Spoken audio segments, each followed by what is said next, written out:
Code of conduct. Heavy is the head that wears the crown. I put in extra work that just can't be found. I took the sword out the stone, wasn't a thing. Look me in my eyes cause I'm a king. Look me in my eyes cause I'm a king. God made me punch in accurate numbers. My castle won't crumble. What I tackle will fumble. I've been a leader when they ain't see it, but now my feet is up. According to me, royalty didn't end with King Tut. Crown on my head, clouds is at my legs. Big says sky is the limit. I look down on the ledge. I push the bar like I'm opening a cell. Hands in my cookie jar, you won't come out with a single nail. I need all of mine. The weight on my shoulders won't fit on a scale. What's a king to a giant? Well, Goliath fell. Even if we playin' chess, dog, this king can't be checked. I make all my moves on the board. I invented my steps. I'm a king, the blood of a ruler. I feel like Mansa Musa. Make your squad disappear like landing by the Bermuda. Triangle, look at it from my angle. I'm a king, the closest thing to being one of God's angels. Yeah, I'm a king. Heavy is the head that wears the crown. I put in extra work that just can't be found. I took the sword out the stone, wasn't a thing. Look me in my eyes cause I'm a king. Look me in my eyes cause I'm a king. Good morning, good afternoon, good evening, and good night. This is the Code of Conduct with the King podcast. I am your host, Jay Spence, the King, and you are listening to this on the Buffalo Rumblings vidcast and podcast network presented by Picasso Pizza. Treat yourself to the most flavorful pizza on game day, Picasso's. We are Buffalo Pizza, shipping local and nationwide. Order online at PicassoPizza.net. What is going on, Bills Mafia? I am happy to be back. Last week was rough for me. It's still kind of rough getting over a cold since y'all had me out there in Buffalo acting crazy for the Dolphins game. It was cold, and then I just ain't been right since. So if y'all hear some congestion, it's that y'all see me sipping on my tea. But that's why there was no chop up last week. That's why I wasn't with Joe last week for Hump Day Hotline. Just a whole bunch of just nastiness going on inside of my body. I'm not going to get too graphic with y'all, but y'all know how it goes going from that cold weather to a different climate. But I don't want to talk too much about that because I understand that there's a lot of people suffering right now and a lot of people still going through some rough times as far as everything that happened with the blizzard over this last weekend. So I do want to say, if you do find yourself listening to this and you're still kind of stranded or you're still in a place where you're unable to do things, I hope this show provides you with some type of, relief for a moment where you can laugh or enjoy it and talk about the Bills for a second. But yeah, I would be lying if I said that I'm not going back on my word no more. I'm not going back to Buffalo after October. Y'all got me entirely messed up. I had fun. Me and Ruben Brown, his tailgate was amazing for the Dolphins game. Everything was good. The game was good. Josh looked like Josh, before the UCL injury and before, all of these talking heads saying all of this stuff about Josh. You know what gets me about that? Some of these talking heads are talking heads from Buffalo. And you call yourself covering the Buffalo Bills and you say you're a Bills fan and you love Josh and you love the Bills, but you look for every single way possible to be negative about your guy. That I don't get. Yes, I'm talking about you, Joe. I'm talking about Joe from WGR. That's my guy, Joe. Shout out to Joe. Earlier, we got into a little back and forth about how Nick Wright was talking about how since week 6, Josh Allen has been one of the, I guess his numbers just haven't been as impressive as most. And he purposely cherry-picked. He took stats that didn't include his rushing. He took stats that didn't include, really where he excels. And the thing is, this year, if you don't add context to statistics, I think it's one of those things where you're doing yourself in service, and you're also doing whoever your listeners are, you're doing them a disservice by giving them half the picture. No excuses for Josh. If you want to say, football and injuries are a part of the game, so his elbow, okay, 100%, let's do that. But if you're going to talk about the statistics where Josh doesn't excel, then let's talk about why. Let's talk about why the Buffalo Bills are the team, why they lead the NFL in drop passes. Let's talk about how they had to go and get Cole Beasley out of retirement. Let's talk about how, they've been playing musical chairs with other guys and were pretty upset that Isaiah Hodgins ended up being picked up by the New York Giants. Let's talk about how John Brown is now back in the league because Josh Allen did not have reliable targets past Stephon Diggs. Let's talk about how Gabriel Davis does not look like the wide receiver number 2 that we all hoped that he would after the Kansas City game. Let's talk about that. Now, that's not to diss my man Gabriel Davis. I love Gabriel Davis. But you're fooling yourself if you think that the combination of Stephon Diggs and Gabriel Davis is pretty much on the same level as the combination of Tyreek Hill and Jalen Waddle. You're fooling yourself if you're going to compare it to the tandem that we're going to face next Monday night out there in Cincinnati. You're fooling yourself. So yeah, let's talk about the fact that Josh also had 3 games in 12 days where one was a home game that was stripped from him, where they barely got to practice. What I'm saying is we're 12-3. So there's no excuses necessary. I'm not out here to talk about why Josh doesn't have, 8,000 yards passing at this point of the season and 147 touchdowns. I don't care. What I care about is the fact that regardless of the injuries, regardless of the people who have been able to be in the game and who weren't, regardless of the performance of the receivers, regardless of the way Dawson Knox was able to perform or not. Lately, he's looked like he deserves the contract that he has, but he hasn't all season. But regardless of all of that, regardless of how Isaiah McKenzie trips over his own feet or ran out of bounds on certain plays or didn't run out of bounds to stop the clock in Miami, regardless, we are 12-3. Going into this game, we are leading the conference. Going into this game, we are ahead of the division. And we are Super Bowl favorites. So for those who just need a negative narrative to spin about the Buffalo Bills, then y'all can miss me with that. Because what I like to do over here, look, when they play bad, I'm the first one to come on here and talk about it. There's a reason why certain guys on the team don't fool with me. There is a reason. But then there's a reason why some guys do, because I give love. We're going to stay positive and test negative on this show. That's what we do. I say it every single week when I sign off. Y'all not about to get on here and dog my man Josh Allen for being great. Y'all talk about these passing stats as if without his running, the team wouldn't be where we at. Josh Allen, this is the second best rushing year of his career since he came into the league. It's his most efficient rushing year. And he's still near the top of the – okay, you talk about interceptions. You're right. You're right. He has thrown some interceptions that I've come on here and been upset about. But then at the same time, guess what he also does? At the end of the game, he finds ways to win. And now we are what? 12-3. 12-3. And so I'm not about to sit here and complain about nobody, oh, Josh Allen, he looks like this and he looks like that. Look, I tell you what he looks like. To me, he looks like a damn winner. Looks like he wakes up and y'all know Talladega Nights. I can't say that on here. Y'all know where I was going with that. He wakes up and excellence is the first thing that y'all know what I'm saying. Shout out to Josh Allen. I tell him every week after the game, win or loss, I love him. Because to do what he does in a city like Buffalo is not easy to do. I think Buffalo is one of the toughest fan bases to please. You're 12-3 and you got fans saying that Ken Dorsey needs to go. You got fans saying that Josh Allen is not doing this. You got talking heads like myself, podcasters, or radio hosts. You got all these different levels of media discussing, your performance, and they're nitpicking things down to the T. There's a part of me that wishes that, for somebody like Josh, that he could have played at a time like in the early 90s, man, like before all of this social media stuff was around. Could you imagine? Now, there's several reasons for me to come on here and dog Brett Favre. There are several reasons for me to come on here and dog Brett Favre. But could you imagine the way he threw interceptions? He leads. Could you imagine the way he throws interceptions if there was a Twitter back then when Brett Favre was out there throwing interceptions in games that the Packers were just supposed to win?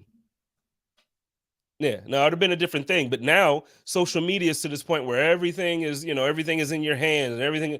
Look, I'm going to tell you what, my quarterback is 12-3, and he's the best damn quarterback that the Buffalo Bills have had since Jim Kelly. And if you ask me, and this is not a shot at Jim Kelly is a legend. especially in Western New York. But if you ask me, Josh Allen is a better quarterback because of the things that Josh Allen has to do things. Josh Allen has to do things that Jim Kelly has never been tasked to do. Jim Kelly had a team full of Hall of Famers, and this is not a shot at Jim. But when you got Thurman Thomas back, you give Josh Allen a Thurman Thomas in the damn backfield. You give Josh Allen the things that, and this is not, again, not an excuse. We're 12-3. So I'm saying this without the need to complain. What I'm saying is, at some point, we have to look at the statistic that actually matters. And at the end of the day, the one that matters is the W's. The W's and the L's. And Josh got less. He has less L's than everybody else in the AFC other than Patrick Mahomes this season. And he has more dubs than everybody in the AFC other than Patrick Mahomes this season. So when y'all going to sit here and talk negatively about my quarterback, just remember that the guy you're probably comparing him to don't have the same amount of wins. Anyway, I'm going to get off my my speech for the night. I have a special guest. I have two special guests joining me tonight. So the first is a friend of the show. He's been on before. I'm going to bring him on momentarily. And then I have another friend that's going to be joining me who's going to be representing the Cincinnati Bengals side of things. If you listen to the Code of Conduct and if you follow me on Twitter or any social, you know, since probably around April, I've had this take about the Bengals that just didn't come out the way I wanted it to. I said the Bengals weren't going to make the playoffs. And I tell you what, last week after the Bengals clinched their playoff spot, Cincinnati, their fan base found the tweets, and they was retweeting, and they was quote tweeting and retweeting and commenting. How'd that work out? So they're going to come on and they're going to make me eat my words tonight, and we're going to have some fun, and we're going to talk about next Monday night's game, and we're going to get into it. So before that, though, let's kind of rehash the Bears game, and then let's talk a little bit about my man Duane is going to be joining me right now. We're going to talk. He had a hockey tournament, and he did some great things for the victims and the survivors of the shooting over on Jefferson at Tops. So we're going to talk about all of that, man. What is going on, my man Duane? Good to have you back. Happy holidays to you, brother. Happy holidays to you and yours, Spence. It's been a whirlwind, back here in Buffalo during our holiday weekend. So it's we're starting to get back to some semblance of normalcy. Thankfully, today was actually the first time I drove my vehicle since Thursday. And trust me, it's not because I made the choice not to drive, it's because Mother Nature wouldn't allow it. I mean, lucky you. You must not be in the city of Buffalo. I'm in the city of Tonawanda. Okay. House I was born in when I was a kid. My dad still owns it, and I bought it from him. But for 2 days out here, man. I live right off the water, right off Niagara River. Mm-hmm. And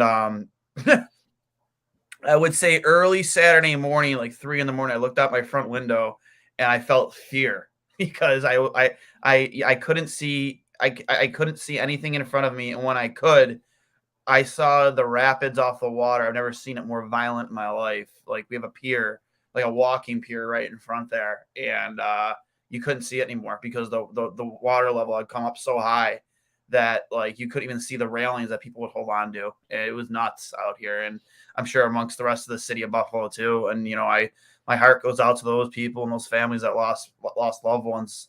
I know last time the toll was up to around like 25 or 29 last I looked, and it's a terrible thing around the holidays, especially, more than anybody else, to lose a loved one, what that's like. And, unfortunately, that number is probably going to keep going up.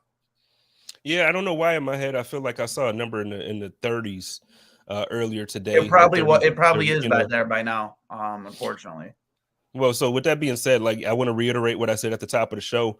If you're watching this and you're affected by the storm in that way, my prayers go out to you. And if there's ever anything that myself or my family, and that includes the Buffalo Rumblings family, if there's anything that we can do to just to help, to spread some love and to help you out in your situation, please reach out. But also, listen, stay safe, everybody. This storm is not, this isn't a typical Western New York snowstorm that we tend to try to brag about. Typically, I know Western New Yorkers, we can drive through anything. You guys are this is not the typical Western New York thing. So I really hope and pray that everybody is safe. And those who lost a loved one or those who have been affected by it, man, like, seriously, my heart goes out to you. if there's ever anything that we can do, please reach out. So let's pivot for a second, because I catch myself, I always get emotional in those type of conversations. So let's pivot from that. And last time you were on the show, you were promoting your hockey tournament that you were doing to benefit the victims and the family members of the shooting over on Jefferson at Tops earlier this year. How did that go? It was a huge success. When you run something to this size, what it ended up being, we had 26 teams register and play in this. Between having to, get jerseys in on time, securing ice, like we were scrambling for nets actually like 2 days before the tournament, because we were under the impression that Riverworks had, like any other rink would have extra nets on hand, because almost every rink does. We find out that they don't. So we're scrambling, running around Western New York, trying to find rinks that are willing to donate nets for the weekend. Shout out to Mike Carr for doing that for us, loading those nets and taking them back at the end of the tournament, because that itself was a task. But yeah, it was a huge success. We had the deputy mayor come out and do the ceremonial puck drop. We had an anthem singer. It was a good success. And, I think our goal at the start of this was always, if we can raise 10 grand, that's a success, because it's a precedent we wanted to set for ourselves to be able to justify doing this again in the future. And, there were a lot of learning experiences for this, a lot of learning experiences on our end, that we'll take to the next tournament. But we definitely met our goal and then some. We're still trying to, we met with, I met actually personally via Zoom with Pastor Giles in the city of Buffalo the other day, right before Christmas, trying to figure out exactly how we're going to navigate, it's a tough decision to make, but who gets what money. And he kind of, he gave me some insight, some stuff that I talked to you about too. Some insight on how we can go about it. And, we realized that there were some families even that were left out, that were in Tops when this all happened. We learned that there was a mother and a daughter who were locked in a meat cooler. And, this coward, this pile of trash, tried to fire into that meat cooler, and the daughter is still dealing with those effects today. So we learned a lot by talking to him, and hopefully over the next week, we'll be able to get that money out to the people, the families that, some of which were left out of what happened. Yeah. And I mean, first I want to say, you did a great thing. While you were speaking, I was trying to get some of the pictures that you sent me loaded up, but for some reason, I'll get it going. Yeah. But for some reason, this is acting crazy here, but it looked like a great time, man. You had a good turnout of players. It looks like the uniforms were sick. My man Buffalo Freddie, Dan Freddie said, yeah, we're going to link on that, because I need some more hockey gear anyway. But my man Buffalo Freddie said he played hockey with you as a young lad. Freddie who? Fred who? What's his name? I don't recognize a Fred. I got to hear his name. Daniel Frederick. But, Daniel Frederick. When did we play together, bud? I don't know, but he's talking like he's old. And yeah, like tell him to let me know. I'd love to know when we play together. Yeah. So, but yeah, no, congratulations on that, man, and the success of it. And, everything that you're doing, man, keep your heart in a good place, and, good things will keep coming from it. So, we appreciate that, man. Like I said, I'm gonna try to get some of these, Dan said the Regals, about 12 years old. Oh my God. So we're probably talking about the Rangers, or probably the Rangers, if we're talking Regals house, it's probably the Rangers.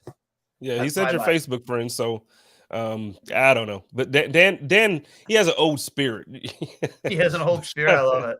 Shout out to my man Dan. Actually, speaking of my man Buffalo Freddie, I want y'all to know, I say this every week, and I'm gonna say this again. He got the best damn barbecue in Western New York. And if you don't believe me, check it out. Go ahead and give him a call. Check it out. Get some of that brisket. Yesterday on Twitter, he was posting some ribs and all that stuff.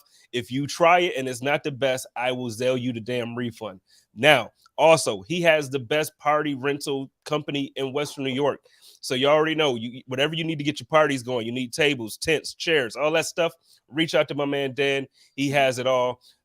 That's 716-4-FREDDY, 716-437-3339, 716-4-FREDDY. Give my man a call. Yo, so Duane, let's talk a little bit about the Bills. This past weekend, the Bills went to Chicago in one of the coldest games that I remember even just like watching. And dude, again, I started the show off by talking about how people are being negative about Josh Allen. I get it. He threw 2 interceptions. I get it.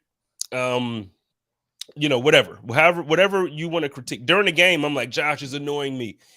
As a fan, when you're in the game, you're ticked off.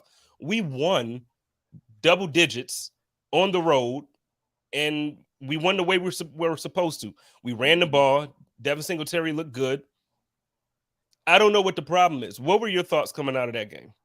I tweeted it out weeks ago, man. I said the only trophy that matters is the Vince Lombardi trophy.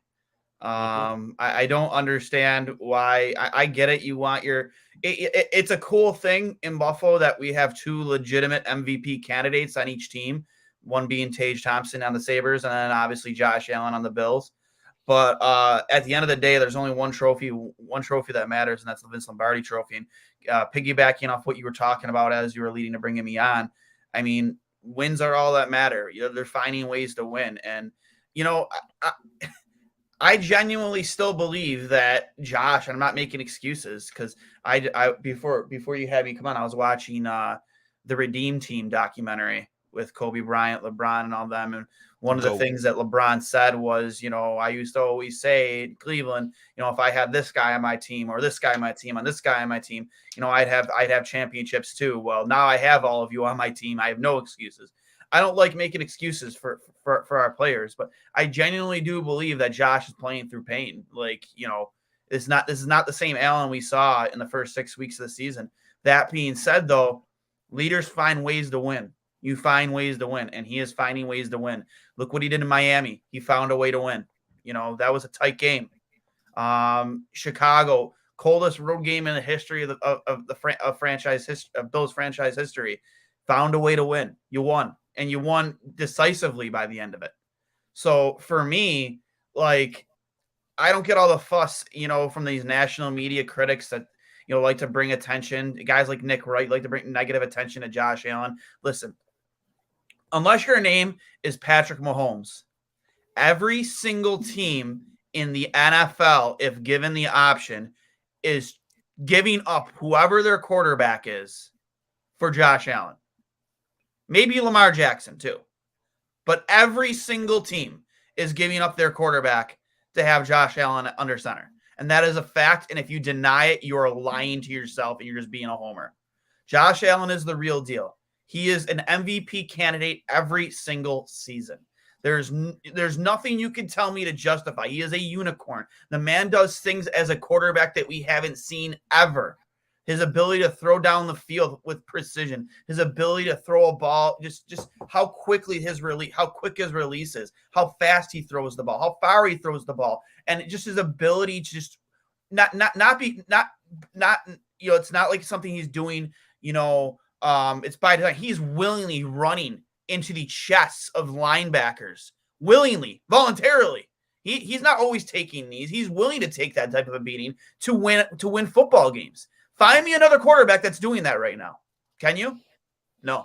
I hear you. I mean, I know I see some quarterbacks that's running like that, but I don't see the combination of runner and passer with the same ability in both. You get what I'm saying? So like, too. As much as I love, because I'm a fan of Patrick Mahomes. I know Bills fans don't like to say that because that's our, that's the team we got to beat. Yeah, that's the big brother right now. He's our generation's Dan Marino.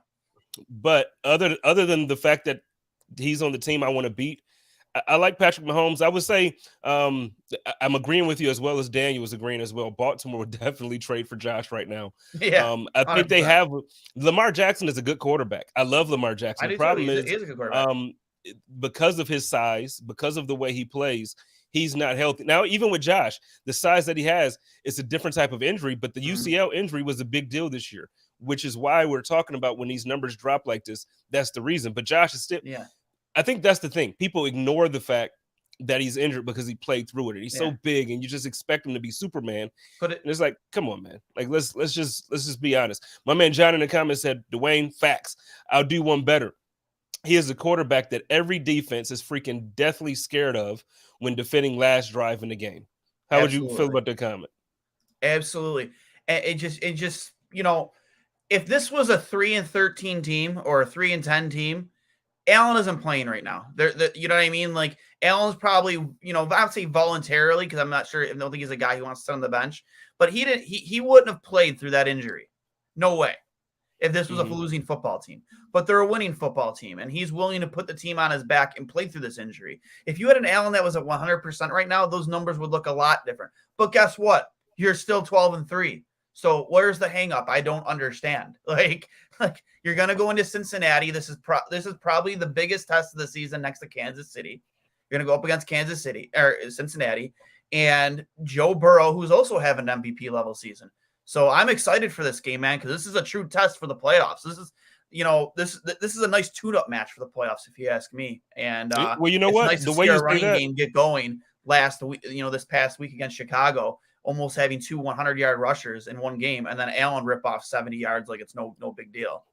Well, the thing is, so the Bears, I kind of expected that win, you know, and I'm not dissing Bears. If there's any Bears fans listening, no diss to your boys, no diss to your squad.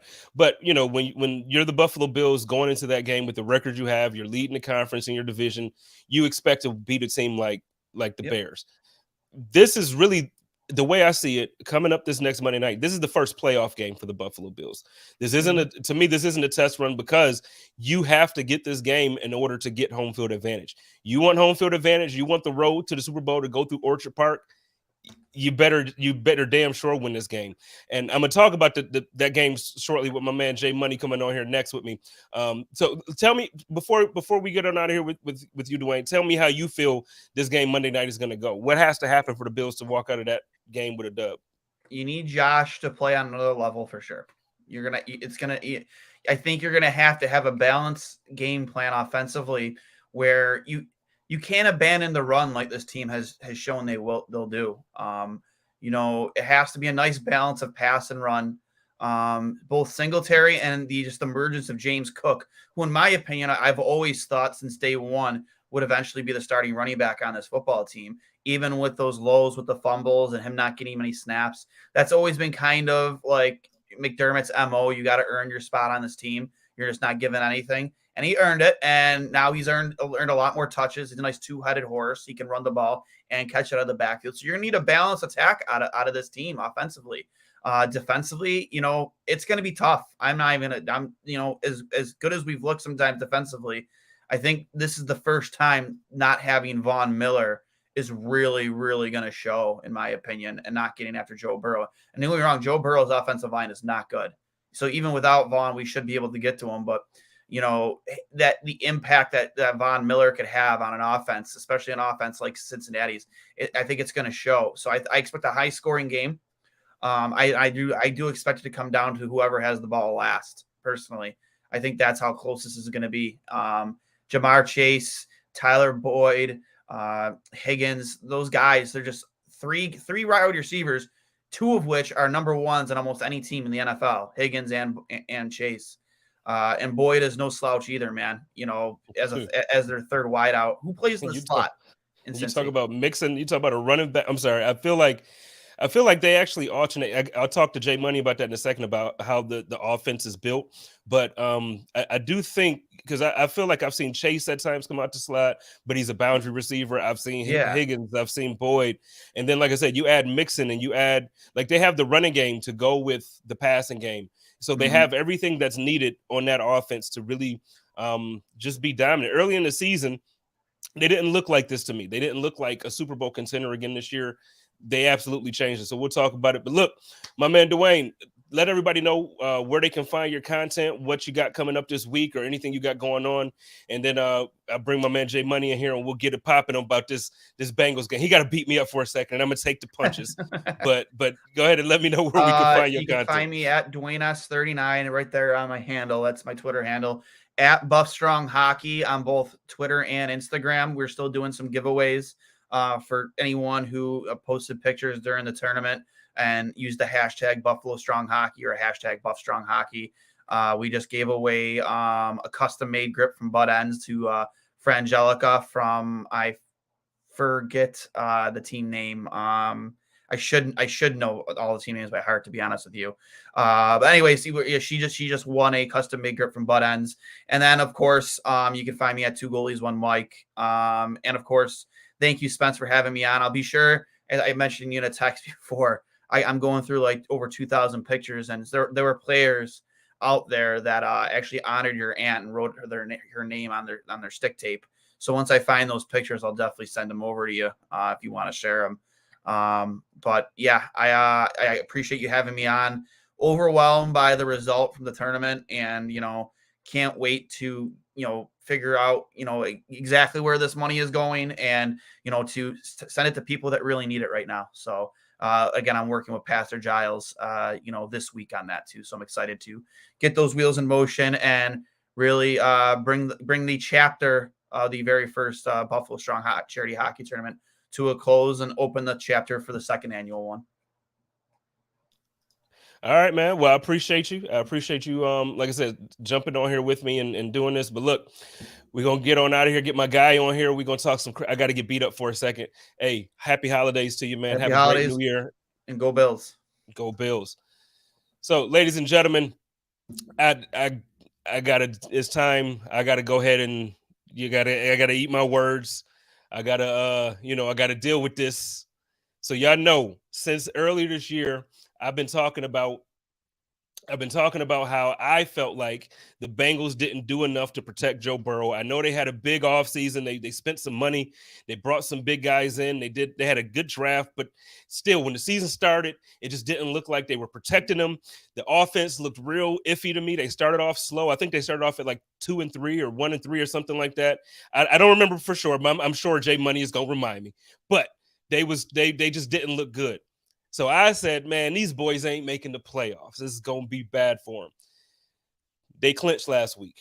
They clinched. And when they clinched, my notifications, I started getting boom, boom, boom, boom, boom. And I started seeing all of these Cincinnati Bengals fans say, how did this go? Retweet this, retweet that. How did that go? I guess that. So, ladies and gentlemen, let me bring in my man from Game On 513 or 513. I don't know how he says it, so please correct me. But it's my man, Jay Money. What is going on, brother? How we doing, brother? How you doing today? Man, I'm good. How you doing? Did you have a good holiday? I got a smile on my face, man. I'm really happy about this moment right here. Hey, no, honestly, a lot of people were down on the Bengals after that 0-2 start. I think a lot of the fan base, though, just seeing where we've been, how we came to where we are, felt like we would turn it around. And if they remember the 2021 season, it was kind of a similar thing where we started off slow, kind of gained our footing. And then the second half, those last 4 games, I think Joe Burrow threw 12 touchdowns and had 1,500 yards. So we were rolling at the end of the season going into the playoffs. So, don't feel bad. There was a lot of people who felt the same way.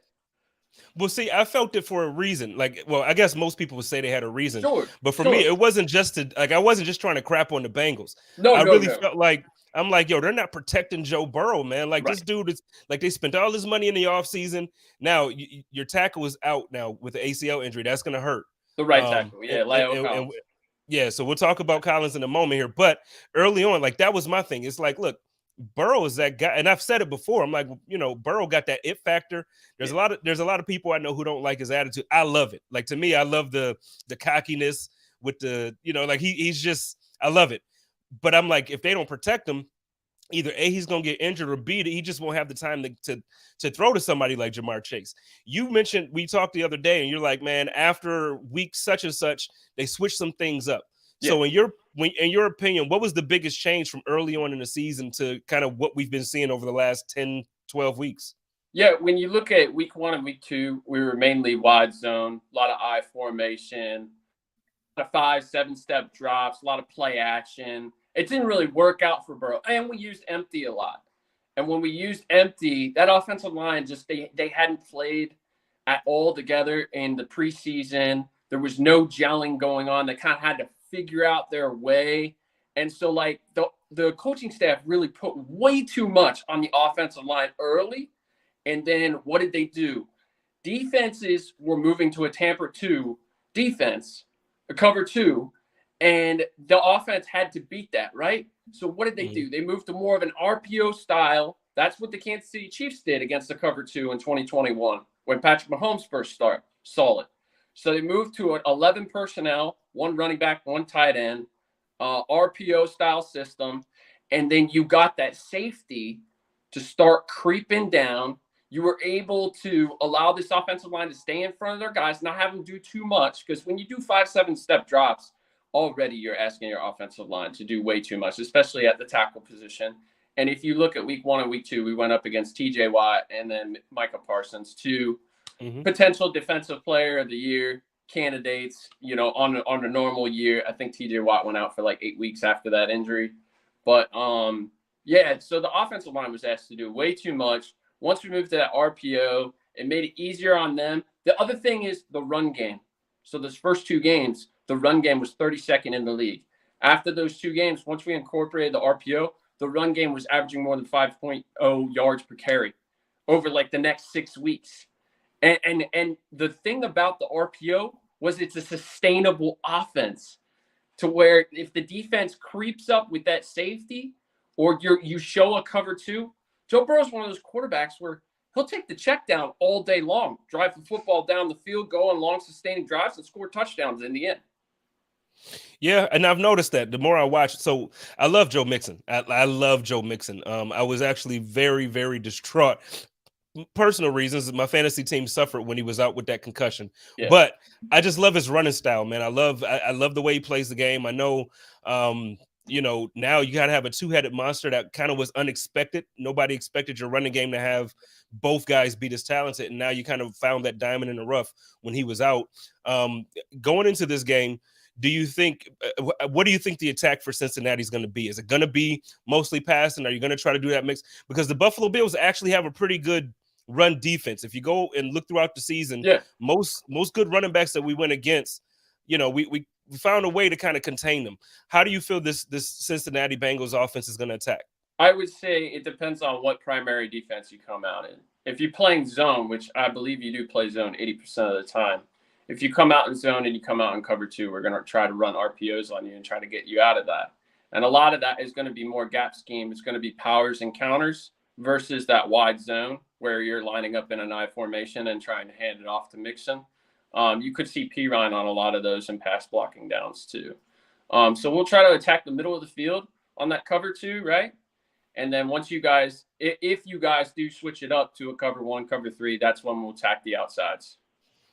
Sorry, my man Buffalo Freddy in the comments, man. We play in this fantasy league together, and he actually has Joe Mixon in this particular league. I have him in another league that I'm in the championship in as well. So I'm kind of fighting myself this week coming up. But he's been talking all night in the comments about this. My man John in the comments has a question for you. He said, "What do Cincinnati fans think about Buffalo? Is there a nervousness about the game? Do they think Joe's going to put up big numbers? What's the general consensus out in Cincinnati about when talking about this Bills team?" I think that the Bills team is a formidable team, right? I think the Bills, when you look at the AFC, it's the Bengals, the Bills, the Chiefs, and you can put them in any order, really. I think Cincinnati has a complete team from offense to defense. Like, I think our defense is more than capable in coverage and in run defense. And I think our offense is more than capable in the rush and the pass in order to take over the game, just depending upon what the defense shows them. In the same way with Buffalo, I think that Buffalo is one of those teams where they can be explosive if they want to, and they can be patient if they want to. It all just depends upon the game script offensively. And defensively, we know you guys have pass rushers. We know you guys can get to the quarterback. We know you guys have a formidable run defense. The question for us is going to be those young corners and Tre'Davious White. How do they fare against our wide receiving core? And how does Matt Milano, because I think Matt Milano will play against Hayden Hurst primary coverage. I want to see that matchup too, because Hayden Hurst will be back this week. Well, see, I don't know. It depends on I guess you're right. Every play is different. It depends on how that goes because I can really see them lining up Teron Johnson on Hurst more than You think so? so Okay. yeah, our nickel corner. I just in a game like this with the speed you guys have on offense, I just Yeah. see it being a little different where they're going to try and try it. They're going to try to match speed up a little bit more than Mhm. just the typical we got to cover linebacker to try and that's just me. I could be completely wrong here, but just No. based on what I've been seeing, I really think that we're going to see a lot of Teron Johnson out there on in that matchup. And the But other thing too is we like to move Chase to the slot. It's typically, I know you had a question earlier about Boyd plays the slot typically, but we could move Chase to the slot, or he could play inside slot left side, and when we have 4 wide, and so that would put either your nickel or your slot corner, I think, at a disadvantage, just because Chase is one of those dudes it's a monster. We try yeah, to get no, those man. mismatches, right? Dude, Jamar Chase is something ridiculous, man. Like he's just like out of this world.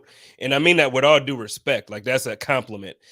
I forget the game now that I was watching, but it was one of the games where it ended up being an incompletion because he landed out of bounds. But it was one of the greatest catches I think I've seen Oh, the in a few one-hander? years. Yeah, the Oh my God, one-hander. dude. It was like Yeah. left-handed over the back of his head, out of bounds. It was just like, yo, where like I feel like him and Josh Allen come from the same planet. And I don't know what planet it is, but it's not Earth. Freak. Planet Freak. Just insane. So let's talk a little bit about your defense, man. I know a lot is to be said about Joe Burrow, a lot is to be said about Jamar Chase, who we're talking about in Mixon.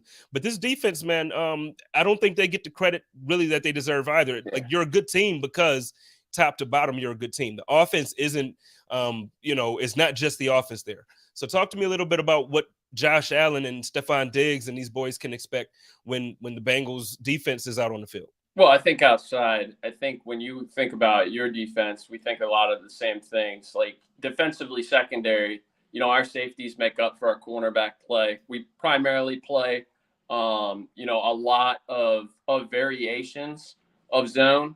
And a lot of times we'll bring a slot blitz or bring a safety blitz, but help over the top on one of our corners. We're always going to bracket Diggs. So you don't have to worry about that. I think what the primary matchup is probably going to be Gabe Davis on Eli Apple. I think that one's going to be an interesting one for you guys.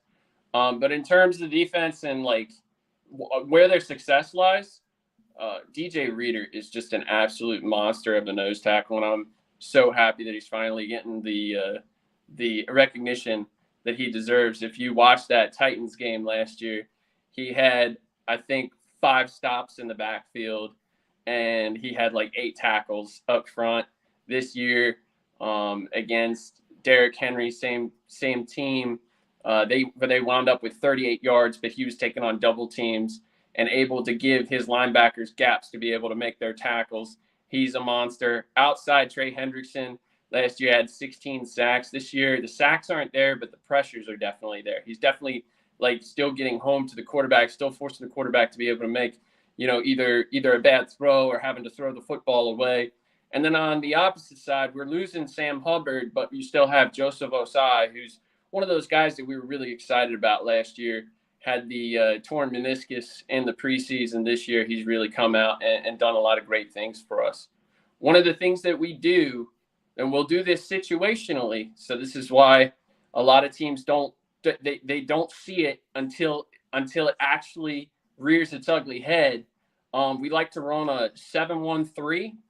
So that's 7 DBs. We have a spy linebacker that's usually a DN playing linebacker. So it'd be Joseph Osai in this case. And then we rush 3.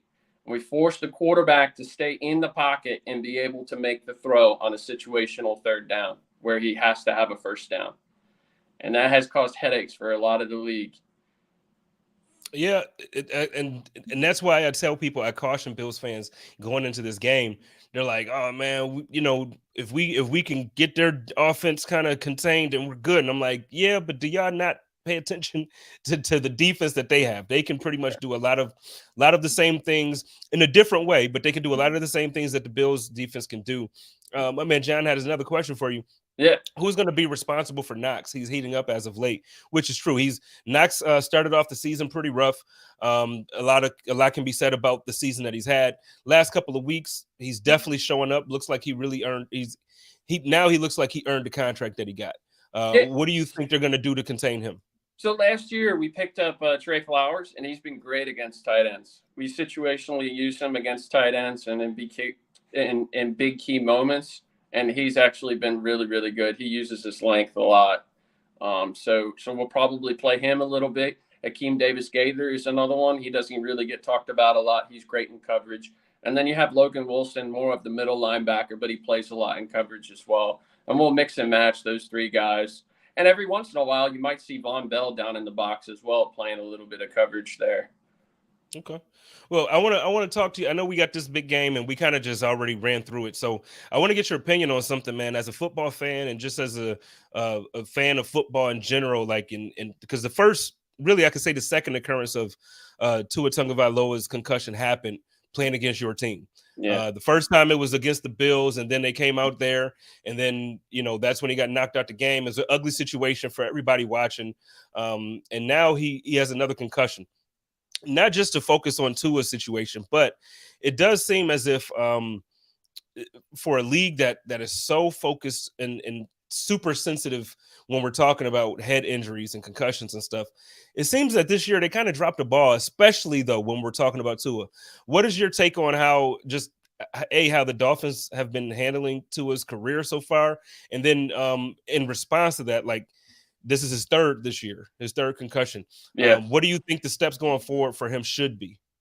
So the league, I think, responded to it perfectly, putting that 10-day plan in place for the player, really more focusing on the player's health and wellness versus, the team's aspirations. And I think that's important.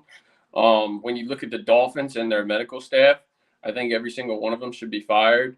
I think, honestly, like what they did to Tua and actually having him come back in that game. And a lot of their fans are even saying, he just didn't look right. They had 20 points up on the board and he threw 3 interceptions in the fourth quarter. And a lot of those decisions that he made were unto a characteristic, like throws, like that you just don't see that often, sailing of the wide receiver, maybe throwing it straight to the linebacker, that kind of stuff. So I would say that the player's health should be first and foremost, and I think that the Dolphins organization and the medical staff definitely failed at that.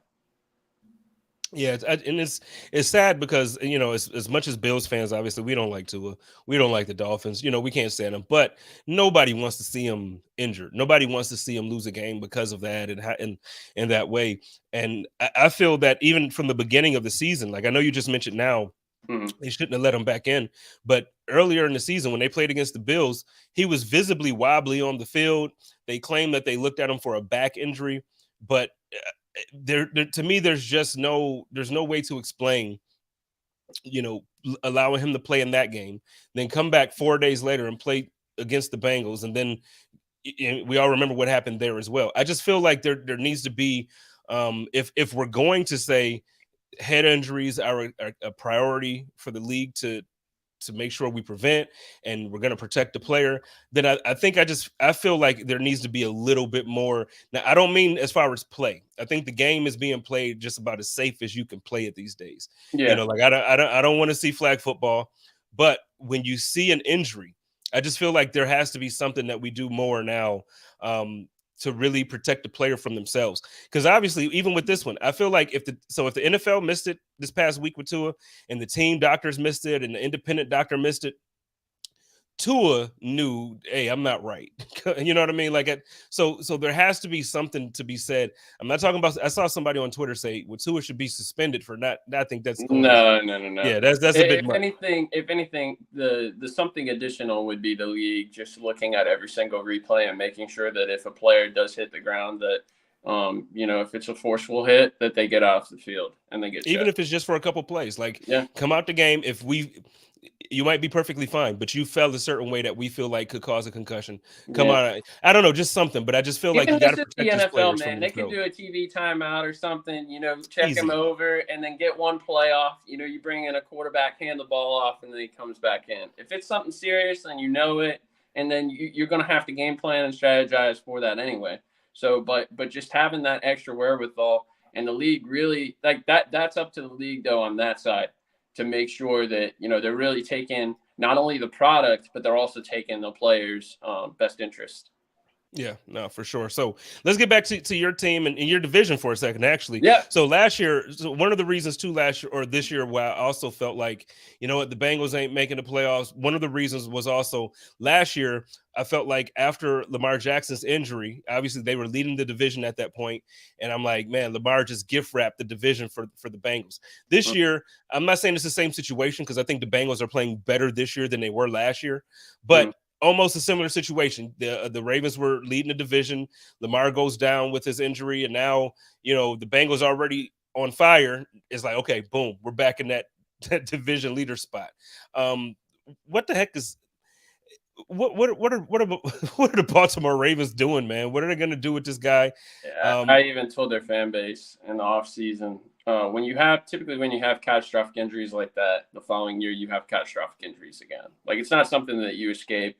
And honestly, you know, even if it's not a guy who was injured in a prior year, like, it's all the little things that they're doing with the medical staff and maybe, you know, the head coach. One of the things that Zach Taylor does, especially with players, you know, if they get tightness in practice, he shuts them down. If they, you know, come to him and they say, hey, I got a little tweak, shuts them down not only for the day, a couple days, and then he brings them back. Make sure that they're healthy, because this is a long road. We're trying to make a Super Bowl here. We're not trying to, you know, if you miss a game here and there, yeah, we need you for the big games, right? The games that matter, the games that win you the division, the games that put you in the first place in the AFC. But, you know, we don't need you every single game. So we just got to make sure that you're healthy for the long run. So shutting guys down is first and foremost, and making sure that you're being cautious with those shutdowns, where you're not, you know, bringing guys back too soon, or, you know, asking guys to do too much. Yeah, Sean McDermott kind of got beat up about that a couple times earlier, where he would shut down a player, and it's like they're going to rest him against a team, and it's like, well, it's not a big deal. Obviously coach talk. He won't say, well, it's not a big deal. We can beat these guys without him. But when you read between the lines, you can hear that. And but for me, I agree with you, man. I look at it like, hey, we're 12-3 at this point. You guys are 11-4. You know, like, it's two teams at this point that obviously that's true. If they shut guys down for a certain amount of time during a certain stretch of games, and then we're still here, we're still talking about next week being for the conference. So we got about 8-7 minutes left in here, man. Let's go ahead and end it out and talk about that. So for the conference, the Bills fans already know. Everybody listening to the show typically is a Bills fan. They know every week we talk about why the conference is important. Right. This year, why is it important? Last year, you guys had home field advantage when you went against the Chiefs. But why is it important for your team to get home field advantage throughout the playoffs? It's important for both of our teams to be either number one or number two, because if you're not number one or number two, number three will probably have to play the Chargers in round one, have to play either the Bills, the Chiefs, or the Bengals in round two, and then have to play the Bills, the Chiefs, and the Bengals in round three in order to get to the Super Bowl. So it's imperative for both of our teams to be either one or two. The other thing is, and I got to tell you, I know you guys love Buffalo, and it's a great atmosphere and probably a great city. I sure as heck don't want to be going up to Buffalo to play playoff football. I think that is the climate itself and what it represents. Like, I think that could be a disaster for the Chiefs or the Bengals if they had to do that. I'm not saying that it's not a winnable game. I think that they could still potentially win the game, but just the element and also the extra element of the fans is something that is very difficult to get past. Well, and that's why the Bills, obviously, that's why Josh Allen talks about it in almost every presser, because, like, look, it's not just being in front. You're right. Being the Bills Mafia, we're crazy, insane group of, you know, we're insane. But on top of that, we saw it. You know, when teams come to Cincinnati, gets cold. We understand it gets cold. It snows in Cincinnati, but it's different. Not Buffalo, like 60 inches. You know, no, yeah, not like crazy snow. Like, you guys got, like, what is that, the lake effect or the river effect, whatever the that lake effect is. snow, yep. And that is really, really difficult to, I would say, drive in, operate in, play a football game in, withstand. But you've been used to it your entire life, so you probably know exactly, what it takes. Oh, I don't like it. I hate it. I through. moved. I moved away. You moved. Yeah. I didn't see the biggest thing for me is like I don't even understand like how somebody lives in that. Like how does the house not cave in from that much snow? Like, man, and you know what? They just had another blizzard over this past weekend that was combined with like 50 to 60 mile per hour winds.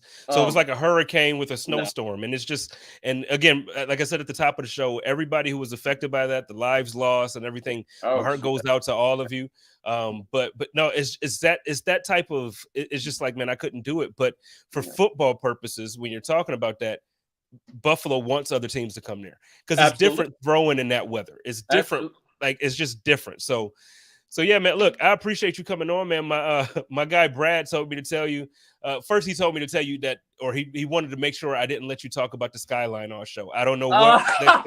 Hey, don't knock it till you try it, people. Just try it one time. If you don't like it, then I'm all fine if you want to bash on Skyline, but just give it an opportunity. And the other thing is Skyline dip on NFL Sunday. That's the little cream cheese on the bottom, chili on top, and then cheese on top of that. It's beautiful. It's like a chip dip. Try it out. It's amazing. It's amazing. We'll check it out. But listen, let everybody know where they can find you, what content you got coming up this week, or just, I know you do a bunch of spaces and stuff too. So if you have any scheduled. So I do Bengals Daily, which is a daily Bengals space from 11 to 5 every day, Monday to Friday. You can find me at Game On J Money on Twitter. Game On 513 has its own podcast. We're currently not doing something right now, but we will definitely be back here soon. I'm trying to find an extra person to do it with, but yeah, no, I appreciate you, man, for having me on. This has been a lot of fun, and hey, may the best team win, right? May the best team win. And may the best team, both teams come out healthy. That's the real thing. Both teams 100%. Come out healthy. May the best teams win. Hopefully, we get to see you guys again in the playoffs, and then we can what I'm saying. do this again. Don't be surprised if we see each other in the AFC Championship game. Don't be surprised. I'm actually not surprised. I think, and then we can get out of here after this. I think Chiefs fans and then a lot of people around the league still kind of feel like the AFC is the Chiefs. And I get it. In order to be the man, you got to beat the man. Technically, you beat the man last year. Three times, man. We beat the Chiefs. So for me, times. When I'm looking at this, I'm looking for the Buffalo Bills. I understand that we haven't beat the Chiefs in the postseason, but I'm not. This year, I feel like it's different than years past, and I feel like last year the Bengals were the guys that got to the AFC the Super Bowl. So those are the guys I want to go through. Mm-hmm. I'm expecting to see the Bengals in Orchard Park. I'm hoping we win is what I'm saying. This Monday we get the conference and you guys got to come to Orchard Park. But man, good luck to you. Ladies and gentlemen, my man Jay Money here. He gonna be back on in the playoffs when we face the Bengals again. I'm calling it. Shout out to Game On.